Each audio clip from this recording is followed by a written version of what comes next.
Good evening. It's been a summer of unrest and last weekend was no exception. Protests once again in Islington, Canary Wharf and Epping, and no sign that they'll end anytime soon.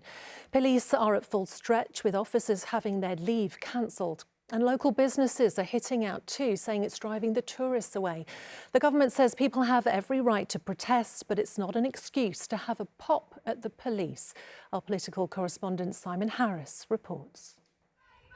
The latest protest followed a familiar pattern. It began with a group of mainly women chanting "Save our kids" outside the Britannia Hotel on the Isle of Dogs. But then they were joined by masked men. A flare was lit and the police confronted, prompting the Met to impose a 28-day restriction order. Scotland Yard says it hasn't banned protests outside the Britannia, but it did order one group of demonstrators to leave the area. Senior officers said they were harassing staff and occupants, trying to disrupt deliveries and attempting to get into the hotel. In a statement, the Met said it encouraged responsible protests, but anyone who crosses the line from lawful protest into criminality can expect to face police action. Everyone has a right to protest peacefully in a democracy, and it's their right to do that. We just have to make certain that none of that actually spirals into something worse, like violence. Saturday saw a similar protest outside another hotel housing asylum seekers, the former Thistle Hotel in Islington. This one was met by a counter-demonstration organised by Stand Up to Racism. Nazi scum!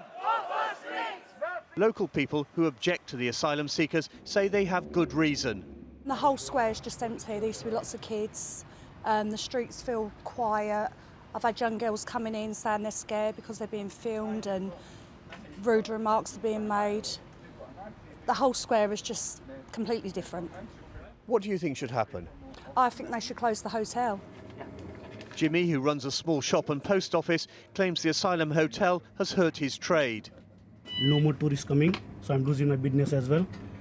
Plus community they worry about, because after 5 o'clock, 6 o'clock, in the dark, people can't walk there because it's dangerous for the women and kids. So no one passes that street. For the Met, facing cuts in police numbers because of a shortage of money, these new protests are an additional challenge. We've seen multiple officers being refused leave, cancelled rest days. They lose time with their families, friends, loved ones, because they're being pulled into London to police protests. More demonstrations are planned later this week, with counter-protests likely. Simon Harris, ITV News, the Isle of Dogs. A man has died after being shot in Stoke Newington. 45-year-old Erdal Osman was found on Dynevor Road in the early hours of this morning and died at the scene. His friends tell us they have no idea why anyone would want to harm him. This evening, the High Street is still closed while detectives investigate. Our correspondent Simon Harris has the latest. A cat's cradle of police tape crisscrossing one of London's main roads. This was Stoke Newington High Street, part of the normally busy A10. In a side street, a police tent covered the spot where a 45-year-old man was shot dead. Liza and her husband were woken by a noise outside their flat just after midnight. My husband said he thought he heard gunshots, so we both got up, opened our big back lounge window and looked out, and what we saw was commotion everywhere, police cars shooting up here, but the most alarming thing was a police officer giving CPR for what seemed like a very long amount of time. After the gunshots, there were police cars arriving pretty quickly, within a couple of minutes. Several police cars came and then ambulances, a lot of commotion, a lot of screaming. Personally, I still feel safe in this community. And people are saying it was gang related, and so it's not really affecting me personally, but still it's not really a nice thing to have happened in the community. Family and friends told ITV News the victim was Erdal Osman, a member of London's Kurdish community who ran a social club in Hackney. I know him maybe more than 20 years. He's very good guy, always helping for people. He have 2 kids and family. And married long time ago, the family's people. Have you any idea why anyone would want to do this to him?